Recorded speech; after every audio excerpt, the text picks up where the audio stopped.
পুলিশের সাজোয়া যান থেকে এভাবে টেনে হিচড়ে ফেলার ভিডিওটি সামাজিক যোগাযোগ মাধ্যম সহ দেশি বিদেশি গণমাধ্যমে উঠে আসে।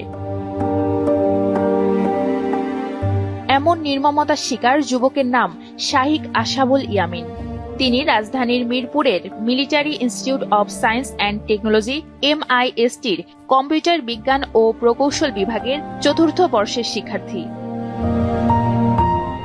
সরকারি চাকরিতে কোটা সংস্কার আন্দোলনকে কেন্দ্র করে সাভারের পাকিজা মডেল মসজিদের কাছে ঘটনাটি ঘটে গত 18 জুলাই। 17 জুলাই ইয়ামিন বিশ্ববিদ্যালয়ের হল বন্ধের নির্দেশনা পেয়ে বাড়িতে চলে আসেন।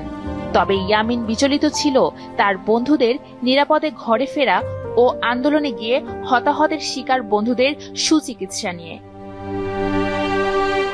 18 জুলাই জোহরের নামাজের পর আহত বন্ধুদের দেখতে সাভারের ব্যাংক টাউনের বাসা থেকে বের হন ইয়ামিন। তারা গুলি করছে, আমার ছেলে আহত হয়েছে, কিন্তু এরপরে তাকে জীবন্ত অবস্থায় ওইটার উপর নিয়ে ওরা একটা প্যানিক সৃষ্টি করছে, ওই ট্যাঙ্কের উপর নিয়ে ঘোরাইছে।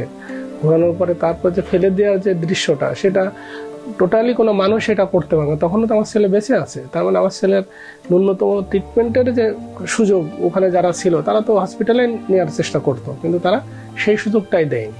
2 ছেলে মেয়ের মধ্যে একমাত্র ছেলেকে হারিয়ে সৃষ্টিকর্তার বিচারেই সান্ত্বনা খুঁজছেন এই বাবা। আপাতত দৃষ্টিতে মনে হবে যে আমার ছেলে নাই, কিন্তু এটা আসল পরীক্ষা না। আসল পরীক্ষা আল্লাহ তোমাকে দেখে নিতে চাচ্ছি যে তুমি এইটাকে কিভাবে নাও। আমরা নিয়েছি, আমরা মেনে নিয়েছি, বারবারই বলতেছি আল্লাহর সিদ্ধান্তটাকে আমরা মেনে নিয়েছি। আলহামদুলিল্লাহ, আল্লাহ যদি তাকে শহীদ হিসাবে কবুল করে আমাদের আর কোনো চাওয়া পাওয়া নেই। এই জন্য আমরা ব্যক্তিগতভাবে কোথাও মানে কার বিচার করবে, হবে কি হবে না, আল্লাহ বিচার করতেছে, তো আল্লাহ বিচার শুরু করে দিয়েছে, এটাই আমাদের শান্তি।